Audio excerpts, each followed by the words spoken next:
स्वागत है आपका उम्मीद बैच के इस वीडियो में। ठीक है, ये हमारा लाइट का जो फिजिकल साइंस का चैप्टर नंबर 5 चल रहा था उसी का 9th नंबर वीडियो है। तो अगर आप लोगों ने इससे पहले 1 से लेकर 8 नंबर वीडियो नहीं देखा या कुछ भी छोड़ के रखे तो जाके उसको जल्दी से कवर कर लीजिए, क्योंकि उसके बिना ये सब चीजें समझने में आपको थोड़ी परेशानी का सामना करना पड़ सकता है। तो इसीलिए पहले जाके उन वीडियो को देख लीजिए, अच्छे से नोट्स बना लीजिए, उसके बाद ही इसको देखिएगा तो और अच्छी से समझ में आएगा आपको। ठीक है, उसके लिए आप लोगों को करना क्या होगा, इस वीडियो का डिस्क्रिप्शन खोलिए, वहां पे आपको जो जो चैप्टर कंप्लीट हो गए हैं, जो जो टॉपिक कंप्लीट हो गए, सबका प्लेलिस्ट का लिंक मिलेगा, जिसके थ्रू आप जाकर उन वीडियो को देख सकते हैं और अपने एग्जाम की तैयारी अच्छे से कर सकते हैं। ठीक है, तो जैसा कि आप लोगों को पता है 8th नंबर वीडियो में हम लोग ने क्या पढ़ा था, गोलीय दर्पण से संबंधित परिभाषा पढ़ा था, जिसमें हम लोग 5 परिभाषाओं को मुख्य रूप से पढ़े थे। पहला क्या था, वक्रता केंद्र, उसके बाद ध्रुव, उसके बाद तुम्हारा प्रधान अक्ष है, ठीक है, अभिलंब है, ठीक है, और ये सब चीजें को हम लोगों ने अच्छी तरीके से पढ़ा था। अभी हम लोग गोलीय दर्पण, इस वीडियो में भी हम लोग गोलीय दर्पण से संबंधित परिभाषा को पढ़ेंगे, जो हम लोग 8th वीडियो में कवर नहीं कर पाएंगे। तो जो परिभाषाएं बच गई थी उन्हीं परिभाषाओं को आज हम लोग इस वीडियो में कवर कर लेंगे। ठीक है, तो हम लोग गोलीय दर्पण से संबंधित परिभाषा में जो हम लोग का पहला टॉपिक रहेगा, आज जो मेन टॉपिक रहेगा वो क्या है, फोकस। क्या, फोकस, जिसको इंग्लिश में FOCUS फोकस बोलते हैं, या फोकस बिंदु। ये क्या होता है, तो फोकस बिंदु गोलीय दर्पण का, इससे पहले जितना भी परिभाषा पढ़े थे अवतल उत्तल दोनों के लिए परिभाषा क्या था, एक ही था, लेकिन फोकस की जो परिभाषा है, फोकस की जो परिभाषा है अवतल उत्तल दोनों के लिए थोड़ी अलग है। तो इसीलिए हम लोग इसको 2 पार्ट में डिवाइड करके पढ़ेंगे। ठीक है, पहला अवतल, अवतल के लिए उसका फोकस क्या होता है और उत्तल के लिए उसका फोकस क्या होता है, उत्तल दर्पण का फोकस क्या होता है, अवतल दर्पण का फोकस क्या होता है। इन 2 तरीकों से पढ़ेंगे तो आपको चीज़ें अच्छी से समझ में आएगी। किताबों में यूजुअली क्या होता है, एक ही साथ लिख देता है, जो चीज़ें समझने में थोड़ी परेशानी का सामना करना पड़ सकता है। ठीक है, ऐसा नहीं बोले नहीं समझ में आया, करना पड़ सकता है परेशानी, लेकिन हम दोनों को अलग अलग कर देंगे, फिर दोनों को एक साथ मर्ज करके भी लिख देंगे। ठीक है, तो अभी हम लोग क्या पढ़ेंगे, पहला हम लोग पढ़ेंगे अवतल दर्पण का फोकस। अवतल दर्पण का फोकस किसे कहते हैं, अवतल, बार बार तो कर लो, अवतल दर्पण का फोकस या फोकस बिंदु या मुख्य फोकस या प्रधान फोकस सब एक ही है। ठीक है, किसे कहते हैं। अब समझ लो, आपको अवतल दर्पण बना लिए, कुछ है नहीं, अवतल दर्पण बना लिए, अवतल दर्पण बना लिए, ऐसा बना सकते हो, ये अवतल दर्पण है नहीं, ये अभी कांच का टुकड़ा है। अवतल कोई भी कांच का टुकड़ा अवतल दर्पण कब बनेगा, ये दर्पण कब बनेगा, जब उसके एक तरफ क्या कर देंगे, कलय। तो कलय अभी करना कहाँ करना पड़ेगा, बाहर की तरफ। अगर बाहर की तरफ कलय करेंगे तो अंदर वाला तल क्या होगा, आपका परावर्तक तल हो जाएगा। ये आप लोग को पता है अवतल दर्पण। अब ये हुआ अवतल दर्पण, समझ में आया बचुआ, ये अवतल दर्पण हो गया। अब तुमको पता है, अगर गोलक पूरा ऐसे कंप्लीट होता तो यहाँ पे इसका क्या होता है, वक्रता के, यहाँ पे इसका क्या होता है, प्रधान ध्रुव होता या पोल होता। इन दोनों को मिलाने वाली जो सीधी रेखा है, इन दोनों को मिलाने वाली जो सीधी, थोड़ी यहाँ पे आ गया, यहाँ पे आ गया, इन दोनों को मिलाने वाली जो सीधी रेखा वो क्या कहलाएगा, इसका प्रधान अक्ष कहलाएगा। दिक्कत, अब देखो हुआ क्या, इसका फोकस हम लोग कैसे निर्धारित करेंगे। समझ लो यहाँ पे मोमबत्ती जला दिया, क्या किया, यहाँ पे बहुत बड़ा मोमबत्ती जला दिया, बहुत बड़ा या छोटा जैसा भी है, मोमबत्ती जो जला दिया। ठीक है, मोमबत्ती से क्या निकलती है, प्रकाशीय किरणें निकलती है। क्या निकलती है, प्रकाशीय किरणें निकलती है। तो इसका फोकस, हम अवतल दर्पण का फोकस को साइंटिस्ट लोग या वैज्ञानिक लोग कैसे परिभाषित किए, कैसे निकाले, देखा गया जब किसी अवतल दर्पण को ऐसे रखा गया एक मोमबत्ती के सामने या प्रकाश स्रोत के सामने, तो इस मोमबत्ती से बहुत सारी किरणें निकली, लेकिन हम सारी किरणों को नहीं देखेंगे, उन्हीं किरणों को देखेंगे जो इस प्रधान अक्ष से क्या हो, समानांतर हो। ध्यान से देखिए, समानांतर, 2 चीजें एक दूसरे के समानांतर है, मतलब दोनों चीज के बीच की जो दूरी है वो हमेशा क्या रहेगी, एक समान रहेगी। क्या रहेगी, एक समान रहेगी। अगर ऐसी है तो हम बोलेंगे दोनों एक दूसरे क्या है, समानांतर है, जैसे रेल की पटरियां जो होती है, समानांतर। ठीक है, इसको मिटाएं। अब देखो हम क्या किए, एक बहुत बड़ी मोमबत्ती को जला दिया, इसको क्या किए, या कोई लेजर लाइट होगा, लेजर लाइट का बॉक्स होगा तो उसको भी हम जला सकते हैं ऐसे करके। ठीक है, आपको अच्छे से समझ में आ जाएगा। ठीक है, हम क्या किए, इस मोमबत्ती को जला दिया ऐसे। ठीक है, इससे बहुत सारी प्रकाश की किरणें, कुछ इधर भागी उधर भागी, हमको उसने वे प्रकाश किरणें जो इस प्रधान अक्ष, ये ब्लैक वाला लाइन क्या है, प्रधान अक्ष, उसके समानांतर है। समानांतर मतलब उन दोनों के बीच की दूरी क्या रहेगी, हमेशा समान रहेगी। ठीक है, ध्यान से देख सकते हो तुम लोग। अगर ये यहाँ के बीच की दूरी, यहाँ के बीच की दूरी, यहाँ के बीच की दूरी, यहाँ के बीच की दूरी, यहाँ के बीच की दूरी लगभग क्या है, समान है, तो डायग्राम बनाना अच्छे से होगा। अब इधर देखो, इधर ये वाले प्रकाश किरण, ये भी क्या है, प्रकाश की किरण है, क्योंकि मोमबत्ती से हमेशा प्रकाश की किरणें निकलती है, ठीक है। तो ये वाला इधर जाएगी अभी, ठीक है। और जाते समय ये भी क्या होगी, प्रधान अक्ष के समानांतर। देखो इन दोनों के बीच की दूरी क्या हो गई, प्रधान अक्ष और इस प्रकाश किरण के बीच की दूरी हमेशा एक समान होना चाहिए। यहाँ जितना है वहाँ भी इतना है। अगर कोई प्रकाश किरण ऐसे भी रहता, बहुत नज़दीक से जाता, अगर यहाँ से निकल के ऐसे जाता, बहुत सारी जाएगी, हम सबको दिखाएंगे नहीं, ठीक है, सबको नहीं दिखाएंगे, डायग्राम गंदा हो जाएगा। अगर ऐसे जाएगा तो ये देखो, अब तुम बोलोगे भैया ये तो नीचे है तो क्या हुआ, तुम वो मत देखो, तुम देखो ये ब्लैक वाला लाइन क्या है, प्रधान अक्ष। अगर उसके समानांतर है, यहाँ पे दूरी सब जगह अगर समान है, तो हम बोलेंगे क्या, ये प्रकाश किरण इस प्रधान अक्ष क्या है, समानांतर है। अगर ऐसी गई तो क्या होगा, तुमको पता है कांच का अगर ये टुकड़ा रहेगा, ये चमकीला रहेगा, तो आप प्रकाश किरण आके टकरा के इधर चली जाएगी, ये तो तुम लोग को पता ही होगा। उसी प्रकार तुमको पता है, जब अवतल दर्पण है तो अवतल दर्पण का जो अंदर वाला हिस्सा चमकीला होगा, अंदर वाला हिस्सा, ये वाला हिस्सा, अवतल दर्पण ऐसे रखा है, ये वाला हिस्सा क्या होगा, चमकीला। अगर यहाँ से कोई प्रकाश की किरण गई तो किसी चमकीली सतह पे जाने के बाद क्या होगा, वापस इधर लौटने की कोशिश करेगा। इसी चीज को क्या बोलते हैं हम लोग, परावर्तन बोलते हैं। तो यहाँ भी क्या होगा, परावर्तन की क्रिया होगी।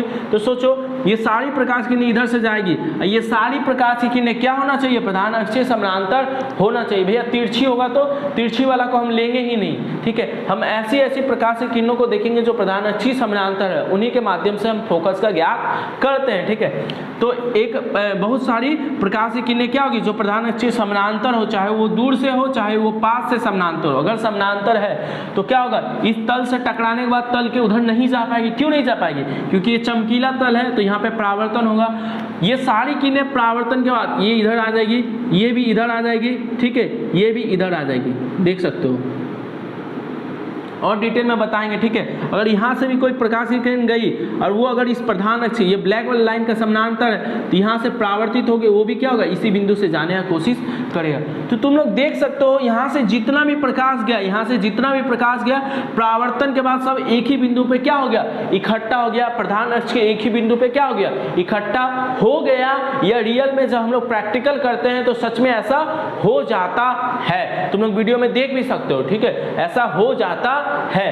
तो जिस बिंदु पर ये सब एकत्र इकट्ठा हो जाते हैं, उस बिंदु को हम क्या बोलेंगे, अवतल दर्पण का फोकस। समझ में, अवतल दर्पण का फोकस कैसे निकालते हैं। अवतल दर्पण के प्रधान अक्ष के समानांतर जाती किरणें दर्पण से, दर्पण के ये जो परावर्तक तल, उससे टकराने के बाद सब एक ही बिंदु पर एकत्रित होती है, ठीक है, या एक ही बिंदु से होते हुए जाती है, ठीक है। इस विशेष बिंदु को जो इस प्रधान अक्ष पे रहता है, उस विशेष बिंदु को क्या बोलेंगे, अवतल दर्पण का फोकस। तो फोकस समझ में आ रहा है क्या होता है, अवतल दर्पण का फोकस कैसे निकालते हैं। बहुत सारी प्रकार से किरणें भेजेंगे जो इस प्रधान अक्ष, ब्लैक वाला लाइन का क्या होगा, समानांतर होगा, ठीक है। और समानांतर किरणें क्या होगा, दर्पण से परावर्तन के बाद एक ही बिंदु से होकर ये इधर जाएगा, ये इधर जाएगा, इधर जाएगा, एक ही बिंदु से होकर गुजरेगा। उस विशेष बिंदु को ही हम क्या बोलेंगे, उस अवतल दर्पण का फोकस। तो पहले अवतल दर्पण का फोकस अच्छे से लिखते हैं, फिर उसको प्रैक्टिकल में भी तुम लोग देख लेना वीडियो में, ठीक है। अवतल दर्पण का फोकस, अवतल दर्पण के प्रधान अक्ष के समानांतर जाती किरणें दर्पण से परावर्तन के बाद, डायग्राम इसी प्रकार बनाना, प्रधान अक्ष से समानांतर वाले किरणें ही यहाँ क्या की मिलेगी, जो समानांतर नहीं रहेगी वो नहीं मिलेगी उस बिंदु पर। दिखाएंगे आगे हम लोग उसके बारे में भी पढ़ेंगे, लेकिन समानांतर किरणें क्या होगी, इसी बिंदु पर सारी प्रकाश किरणें। ये अगर यहाँ से जाता, अगर वो प्रधान अक्ष से समानांतर होता तो ये भी इधर आके यहीं पे मिलता, ठीक है। तो सारी समानांतर किरणें क्या होगा, इसी बिंदु पे आके मिलेगी, या आगे यहाँ बढ़ जाएगी, ये इधर बढ़ जाएगी, वो इधर बढ़ जाएगी, ऐसे होगा, ठीक है। तो अवतल दर्पण के प्रधान अक्ष से समानांतर जाती किरणें दर्पण से परावर्तन के बाद प्रधान अक्ष, ये प्रधान अक्ष, ब्लैक वाला लाइन क्या है, प्रधान अक्ष के एक ही बिंदु पर मिलती है। उस विशेष बिंदु को जहां प्रकाश की किरण मिलती है उसे किसका फोकस कहेंगे? किस दर्पण का? अवतल दर्पण का। अवतल दर्पण का फोकस कहेंगे। अब फोकस को हम लोग कैपिटल एफ से, फोकस को या फोकस बिंदु भी बोलते हैं, इसको कैपिटल एफ से दिखाएंगे, याद रखना। फोकस बिंदु को किसे दिखाएंगे? कैपिटल। मतलब अवतल दर्पण का जो ये फोकस बिंदु होता है वो क्या होता है? इस परावर्तक तल, ये है परावर्तक तल के सामने होता है, ये भी तुम लोग नोटिस कर सकते हो। जैसे इसका वक्रता केंद्र भी परावर्तक तल के सामने होता है, इसका फोकस बिंदु भी क्या होता है? वक्रता केंद्र के सामने। फिर से एक बार बताते हैं कि अवतल दर्पण बनाया, अवतल दर्पण में ये होगा, उत्तल दर्पण में दूसरा कुछ होगा। देखो अवतल दर्पण बनाया, यहाँ पे इसका ये प्रधान फोकस ऐसे होगा, ठीक है, सॉरी ये प्रधान अक्ष ऐसे होगा, ठीक है। अब प्रधान अक्ष समानांतर यहाँ से भी प्रकाश किरण गई, यहाँ से भी गई, और ये भी समानांतर, ये भी समानांतर, ये भी परावर्तन के बाद यहाँ से आएगी और ये भी परावर्तन के बाद इसी बिंदु पे से होके जाएगी। तो इस विशेष बिंदु को ही इस अवतल दर्पण का क्या कहेंगे? फोकस कहेंगे या मुख्य फोकस कहेंगे। समझ में आया? तुम लोग देख सकते हो, जितना भी तुम देखोगे, जितना होता है प्रकाश किरण सब एक जगह इकट्ठा हो रहे हैं। तो ये अवतल दर्पण का एक गुण है कि अवतल दर्पण के प्रधान अक्ष के समानांतर जितने भी प्रकाश की किरणें जाएगी वो क्या होगी? एक जगह पे जाके इकट्ठा होगी। प्रधान अक्ष, देखो सारी प्रकाश किरणें यहीं पे आके इकट्ठा होगी ना, यहाँ पे तुमको ज्यादा प्रकाश दिखाई देगा। जितना भी यहाँ से प्रकाश गया परावर्तन के बाद क्या होगा? सब एक जगह इकट्ठा हो जाएगा। तो इस इकट्ठा करने के गुण के कारण इस दर्पण को हम बोलते हैं कन्वर्जिंग मिरर भी बोलते हैं। याद रखना, किस दर्पण को हम कन्वर्जिंग मिरर बोलते हैं? अवतल दर्पण को हम क्या बोलते हैं? कन्वर्जिंग मिरर बोलते हैं। याद रहेगा ना? यह हिंदी में बोलते हैं अभिसारी दर्पण। ये क्या बोले समझ नहीं आ रहा, समझा रहे? क्या टेंशन देता है? यहाँ तक तो एक बार स्क्रीनशॉट ले लो, इसको हम मिटाते हैं थोड़ा, ठीक है। एक बार स्क्रीनशॉट ले लिए ना, मिटाते, इस चीज को मिटाते हैं। देखो कोई भी चीज अगर देखो कोई है गुण या विशेषता क्या होता है? अवतल दर्पण के प्रधान अक्ष के समानांतर जितनी भी प्रकाश की किरणें जाती है, तुमको पता है सब क्या होता है? एक ही बिंदु पर फोकस पे जाके क्या होता है? मिल जाता है। तो देखो अवतल दर्पण प्रकाश की किरणों को क्या कर रहा है? एक जगह इकट्ठा करने का गुण इकट्ठा कर रहा है, ठीक है। तो अवतल दर्पण का गुण या विशेषता क्या हुआ कि उसके प्रधान अक्ष से समानांतर जाती किरणें सब एक जगह क्या होगी? इकट्ठा होगी। तो उस गुण को ही अवतल दर्पण का हम बोलेंगे। अवतल दर्पण के अंदर किस प्रकार का गुण है? तो कन्वर्जिंग, मतलब इकट्ठा करने का गुण है, इसीलिए उसको हम बोलते हैं कन्वर्जिंग मिरर भी बोलते हैं। ध्यान से समझना, ठीक है। क्या क्वेश्चन पूछेगा? अवतल दर्पण को अभिसारी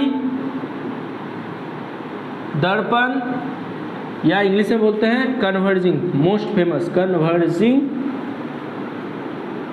मिरर क्यों कहते?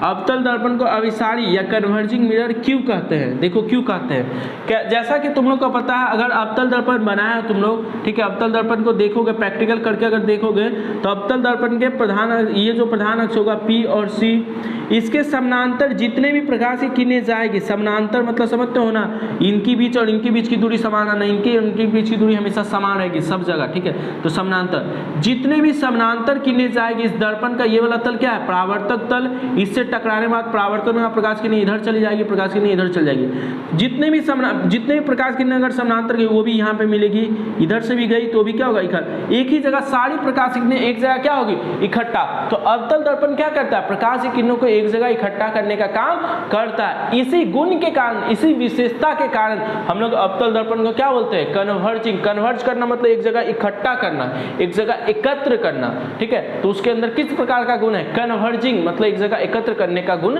है, इसीलिए हम लोग क्या बोलते हैं? अवतल दर्पण को अभिसारी दर्पण भी बोलते हैं। एमसीक्यू में पूछ सकता है कि किस दर्पण को हम लोग अभिसारी दर्पण बोलते हैं, ठीक है। तो अवतल दर्पण को ही हम लोग क्या बोलते हैं? अभिसारी दर्पण बोलते हैं। अब क्यों बोलते हैं तो उसका हम आंसर लिखा देते हैं, ठीक है। अवतल दर्पण के प्रधान अक्ष के समानांतर आती किरणें दर्पण से परावर्तन के बाद प्रधान अक्ष के एक बिंदु पर एकत्रित मतलब इकट्ठा होती है। अवतल दर्पण के इस एकत्रित मतलब इकट्ठा एकत्रित करने के गुण के कारण उसे, ठीक है, अभिसारी दर्पण भी कहते हैं।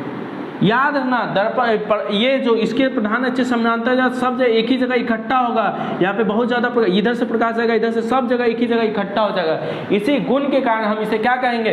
कन्वर्जिंग मिरर कहेगा। एकत्रित करना मतलब इंग्लिश में होता है कन्वर्ज करना, किसी चीज़ को इकट्ठा करना, समेट के रखना, ठीक है। तो ये क्या करता है? सारी प्रकाश की किरणें जो इस प्रधान अक्ष ब्लैक वाला लाइन के ये वाला लाइन सभी तो सब ब्लैक बना दिए हैं, तो ये वाला लंबा वाला लाइन का जो भी क्या होगा प्रधान अक्ष समानांतर होगा, सब एक जगह जाके इकट्ठा हो जाएगा। इस गुण के कारण हम क्या बोलेंगे? अवतल दर्पण को क्या बोलेंगे? कन्वर्जिंग या अभिसारी दर्पण भी बोलेंगे। ये डेफिनेशन 2 मार्क्स में पूछ सकता है, सब कुछ 2 मार्क्स में, बहुत ज्यादा इंपॉर्टेंट है वो, ठीक है। इसलिए अच्छे से इसको याद करना, ठीक है। अभी इसको मिटाते हैं, अब उत्तल दर्पण का समझाते हैं, ठीक है। मिटाएं, फेयर में अच्छे से इस चीज को नोट डाउन करना, ठीक है।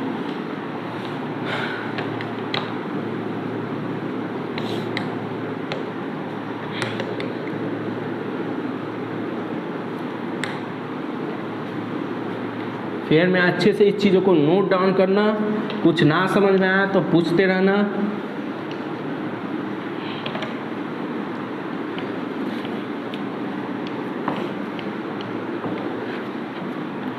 ओके, अब हम लोग क्या पढ़ेंगे? उत्तल दर्पण के लिए सब कुछ, ठीक है।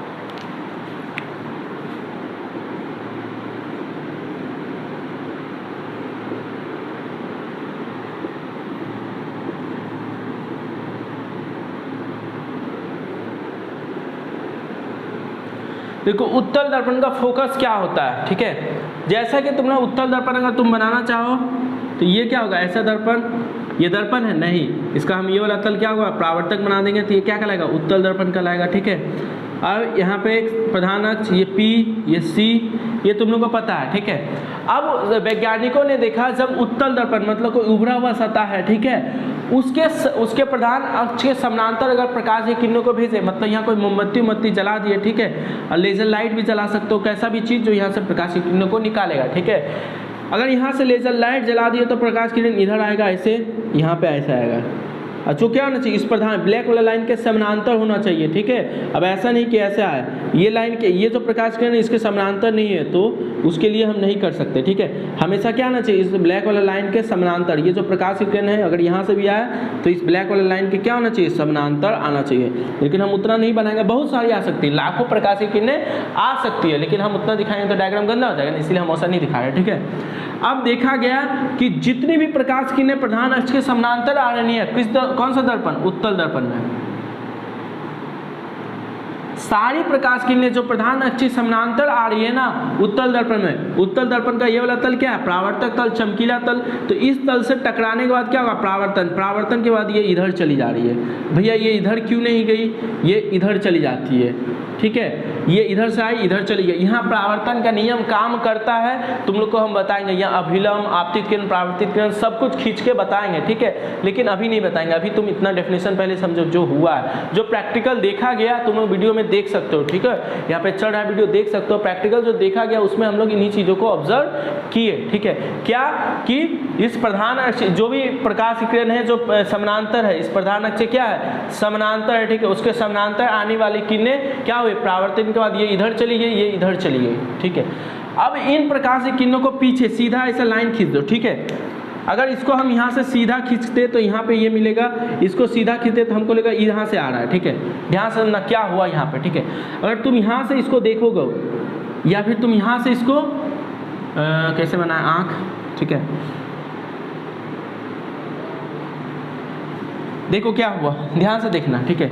ये जो प्रकाश किरण है और ये जो प्रकाश किरण है, इस प्रधान अक्ष क्या है, समानांतर है, ठीक है। समानांतर प्रकाश की किरणें गई, ये परावर्तन के बाद इधर चली गई, ये परावर्तन के बाद इधर चली गई। अगर तुम यहाँ से देखोगे तो तुमको लगेगा ये प्रकाश किरण यहाँ सीधा, क्योंकि तुमको पता है हमेशा प्रकाश की किरणें कहाँ से आती है, सीधी आती है। तो तुमको लगे ये जो प्रकाश की किरणें है ना वो सीधा कहीं इधर से आ रही है, इस बिंदु से आ रही है, और तुमको लगे ये जो प्रकाश की किरणें सीधा कहीं इधर से आ रही है। तो जितनी भी समानांतर किरणें है ना, यहाँ से देखो जितनी भी समानांतर किरणें वो परावर्तन के बाद इधर चली जाएगी, और ये भी तुमको लगेगा यहाँ से आ रहा है। जितनी समानांतर किरणें हैं वो इधर चली जाएगी, ठीक है। उत्तल दर्पण में ऐसा होगा, समानांतर किरणें इधर चली जाएगी और तुमको इधर से देखेगा तो तुमको लगेगा ये इसी बिंदु से आ रही है, ठीक है। तो इसमें क्या होता है, परावर्तन के बाद सारी किरणें अलग अलग दिशाओं में बिखर जाती है, लेकिन सारी किरणों को पीछे ले जाने पर वो प्रधान अक्ष को एक ही बिंदु पर काटती है। तो उस विशेष बिंदु को उत्तल दर्पण का क्या कहेंगे, फोकस कहेंगे। समझ में आया, ठीक है। तो डेफिनेशन पहले लिखते हैं फिर अच्छे से और समझते हैं, ठीक है। उत्तल दर्पण का फोकस किसे कहेंगे, उत्तल दर्पण के प्रधान अक्ष के समानांतर आती किरणें, उत्तल दर्पण के प्रधान अक्ष के समानांतर आती किरणें दर्पण से परावर्तन के बाद अलग अलग दिशाओं, मतलब ये इधर चल गया, ये इधर चल गया, ये इधर चल गया, ये इधर चल, जितने भी समानांतर किरणें हैं सब एक कोई इस दिशा में चलेगा, कोई इस दिशा में, कोई इस दिशा में, कोई इस दिशा में चली जाती है। तो दर्पण से परावर्तन अलग अलग दिशाओं में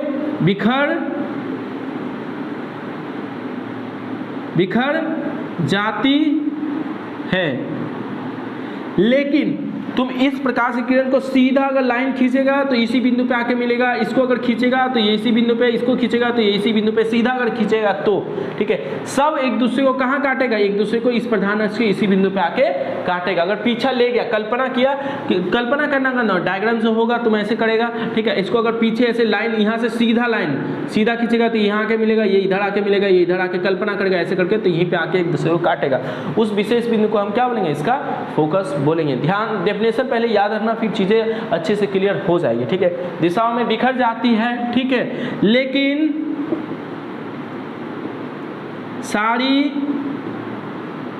किरणों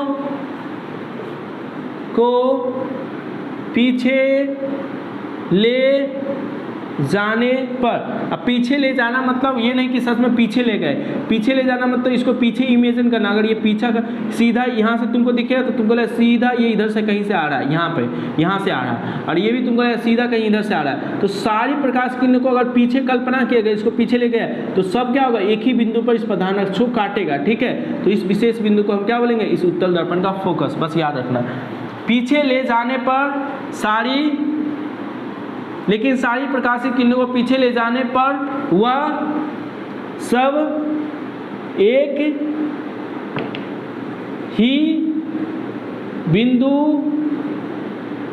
पर मिलती है। उस विशेष बिंदु को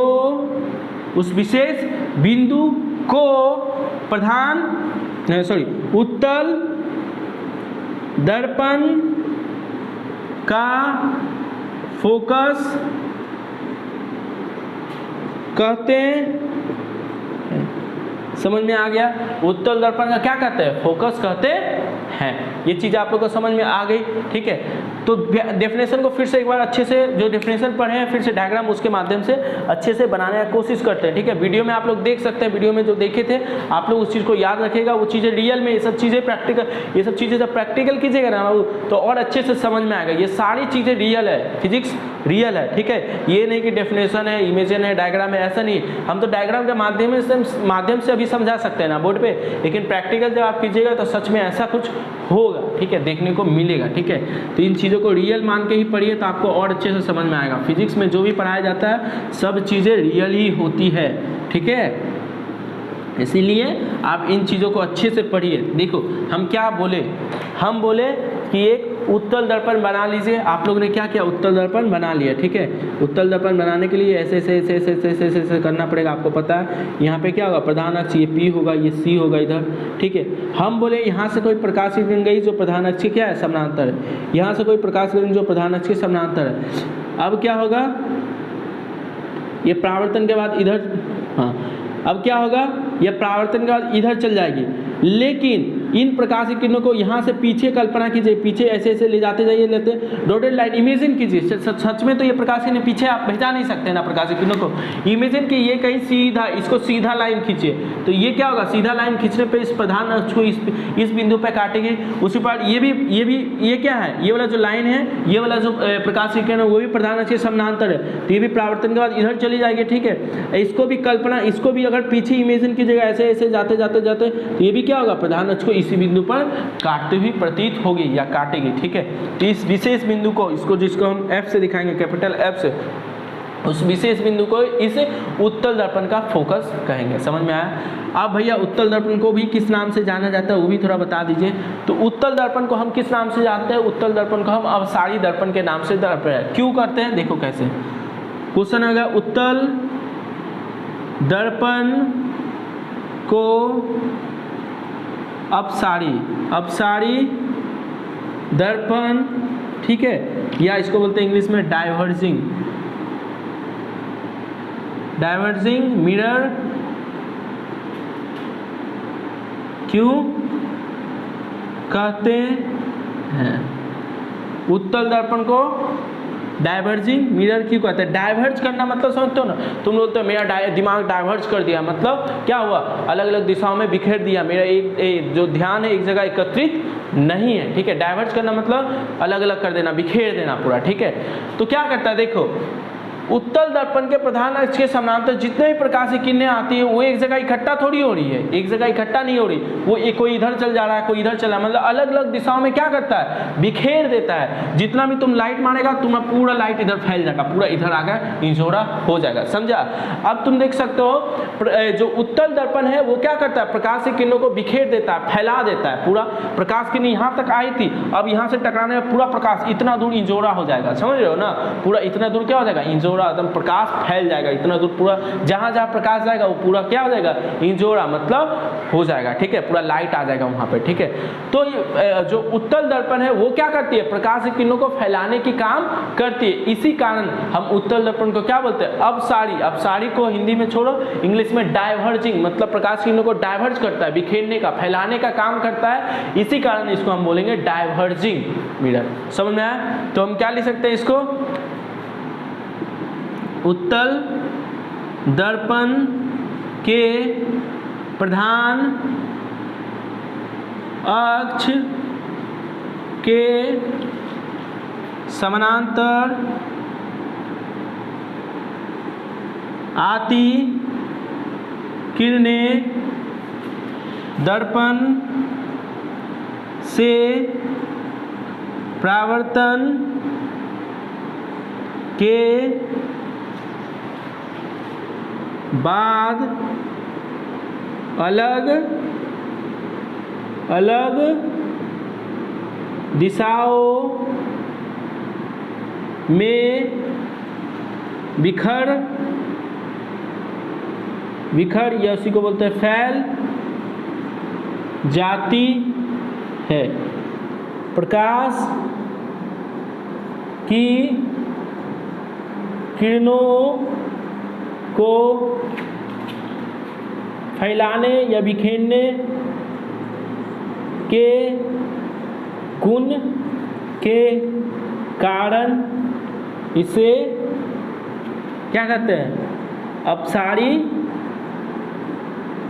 दर्पण कहते हैं। समझ में आया ना? अपसारी दर्पण क्यों कहते हैं, डाइवर्जिंग मिरर क्यों कहते हैं, कि ये प्रकाश की किरणों को बिखेर देता है। ठीक है, तुम लोग देखोगे स्ट्रीट लैंप जो होता है, जो ये होता है आपका, ठीक है, सड़कों पे जो लैंप है तो उसमें देखना रात के समय प्रकाश ऐसे बिखर जाती है। वो क्यों बिखरती होगी, कि वहाँ कहीं ना कहीं उत्तल दर्पण का प्रयोग होता है, उसको हम लोग पढ़ेंगे। देखना स्ट्रीट लैंप में क्या होता है, प्रकाश के नीचे में देखना रात के समय ऐसे बिखर के ऐसे गिरती है। ठीक है, वो क्यों होती है, वो उत्तल दर्पण के कारण ही होती है। वो सब हम लोग अच्छे से पढ़ेंगे। अभी आप लोग को समझ में आया ना उत्तल दर्पण का फोकस को कैसे बोलेंगे। यहाँ पे प्रकाश किरणें एक जगह इकट्ठा होती तो अवतल दर्पण का फोकस कहलाता, लेकिन यहाँ प्रकाश किरणें बिखर जा रही है, लेकिन इसको पीछे ले जाने पे ये प्रधान अक्ष को काट रही है, तो किसका फोकस कहलाएगा, वो कहलाएगा आपका उत्तल दर्पण का फोकस। इस चीज़ों को याद रखिएगा। ठीक है, एक बार फिर से रिकॉल कर लेते हैं जिससे आपको दोनों का फोकस अच्छे से समझ में आ जाए। ठीक है,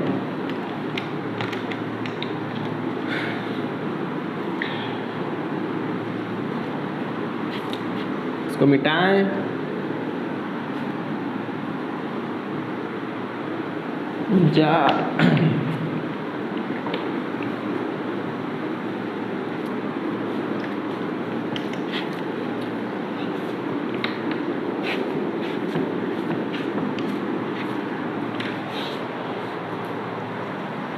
ओके।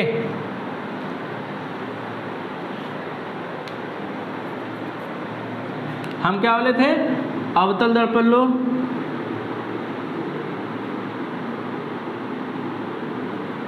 इसका ये P, तुम लोग इसको चंदा की सहायता से अच्छे बनाना, हाथ से मत बनाना, गलत हो जाए। ठीक है, चंदा के सहायता से अच्छे से बनाना, परफेक्ट बनाना। हम तो चंदा की सहायता से बनाएंगे, बहुत टाइम लगेगा ना, इसीलिए हम क्या बोले, प्रधान अक्ष के समानांतर अगर प्रकाश की किरणें गई तो सब क्या होगा, एक ही जगह पे आके इकट्ठा होगी।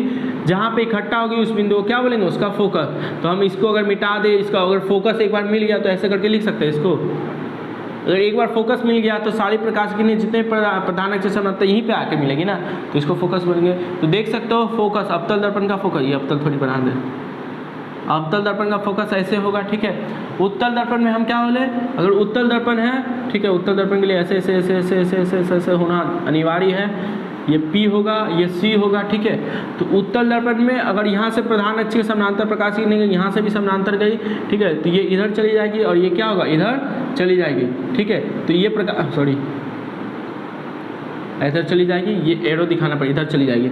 अगर तुम इसको पीछे ले जाओगे तो यहाँ पे आके काटेगी, इसको पीछे ले जाओ तो यहाँ पे आके काटेगी। ठीक है, तुम लोग स्केल से सही से बनाएगा तो ऐसा ही होगा। ठीक है, तो देख सकते हो पीछे ले जाने पे ये इसको काट रही है। ठीक है, पीछे ले जाना मतलब कल्पना करना, सच में प्रकाश की भाई पीछे चल ऐसे तो बोल नहीं सकता ना, इसको तो जहाँ जाना है जा सकता है। ठीक है, तुम इसको नहीं बोलेगा पीछे जाना है। ठीक है, जा ही नहीं पाएगा क्योंकि ये तल से बार बार क्या होगा, परावर्तन हुआ इधर ही आ जाएगा। ठीक है, तो तुम क्या कर, कल्पना किए कि अगर ऐसा होता तो ऐसे जाता, ऐसा होता तो ऐसे, अगर जाता तो यहाँ पे मिलता, तो यहाँ पे जहाँ पे मिलेगा वही क्या कहलाएगा, आपका उत्तल दर्पण का फोकस। तो एक बार फोकस मिल गया तो इसको मिटा देते हैं, इसको मिटा देते हैं। ठीक है, तो समझ गया, उत्तल यहाँ पे उत्तल दर्पण का फोकस ये होगा और अवतल दर्पण का फोकस ये हो सकता है। तो अवतल दर्पण का फोकस देखना, ये परावर्तक सतह के सामने रहता है और उत्तल दर्पण का फोकस ये परावर्तक सतह उसके पीछे रहता है। इस चीज़ को भी आप लोग नोट डाउन करके लिख सकते हैं। ठीक है, अब हमको पढ़ना है एक फोकल दूरी, फोकल दूरी, फोकल लेंथ।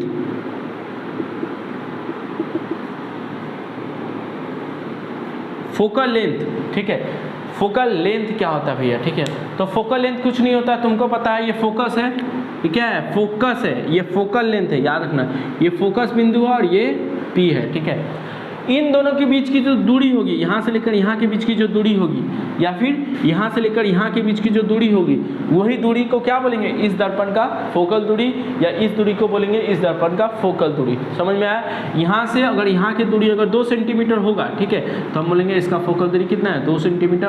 उसका अगर 3 सेंटीमीटर होगा तो बोलेंगे फोकल दूरी कितना है, 3 सेंटीमीटर है। तो फोकल दूरी कुछ नहीं है, क्या, फोकस बिंदु, फोकस मतलब कैपिटल F, और या फिर अच्छे से लिखते हैं गोलीय दर्पण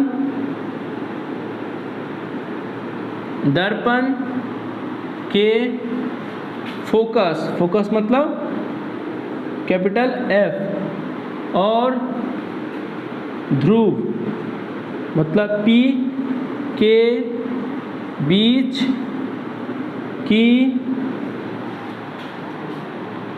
दूरी को फोकल दूरी कहते हैं।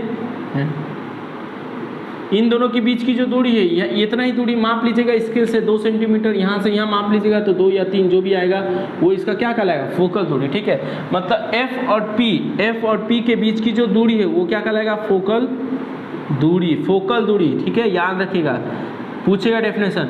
अच्छा, फोकल दूरी को हम स्पेशल नाम से दिखाएंगे। यहाँ से F और P के बीच की दूरी को फोकल दूरी, उसको हम लोग स्मॉल f से दिखाते हैं, याद रखिएगा, स्मॉल f से। कैपिटल F से इस बिंदु को दिखाएंगे, फोकस बिंदु को दिखाएंगे। ठीक है, कैपिटल F से क्या दिखाएंगे, फोकस बिंदु को दिखाएंगे, जहाँ प्रकाश किरणें मिली थी या जहाँ पे कल्पना की है यहाँ पे मिलेगी, उस बिंदु को हम लोग कैपिटल F से दिखाएंगे। और ये कैपिटल F मतलब ये फोकस बिंदु और ये ध्रुव के बीच की जो दूरी है ना, उसको हम लोग स्मॉल f से दिखाएंगे। तो फोकल दूरी को याद रखिएगा, बहुत काम आएगा आगे। ठीक है, फोकल दूरी को यहाँ से यहाँ के बीच की दूरी जितनी होगी 2 सेंटीमीटर, तो हम लोग F इक्वल टू कितना है, 2 सेंटीमीटर, याद रखिएगा। तो F स्मॉल f या स्मॉल f इक्वल टू कितना हो जाएगा, 2 सेंटीमीटर। तो स्मॉल f से किसको दिखाते हैं, स्मॉल f से हम लोग किसको दिखाते हैं, फोकल दूरी। यहाँ जो भी होगा, ठीक है, या 10 सेंटीमीटर, तो हम लेंगे स्मॉल f का वैल्यू कितना है, 10 सेंटीमीटर। दिक्कत इसी प्रकार आता है वक्रता दूरी। क्या होता है, वक्रता दूरी। ठीक है, जिसको r से हम लोग दिखाते हैं, किससे दिखाते हैं, r से। वक्रता दूरी कुछ नहीं है, समझ लो, ये फोकस और इन दोनों के बीच की दूरी को हम क्या बोलेंगे, फोकल दूरी। उसी प्रकार वक्रता, ये वक्रता और ये ध्रुव, इन दोनों के बीच की जो दूरी होगी यहाँ से लेकर यहाँ तक, वक्रता किसी गोलीय दर्पण का वक्रता और ये ध्रुव, ठीक है, इन दोनों के बीच की जो दूरी होगी उस दूरी को हम क्या बोलेंगे, आपका वक्रता दूरी। तो क्या बोलेंगे, गोलीय दर्पण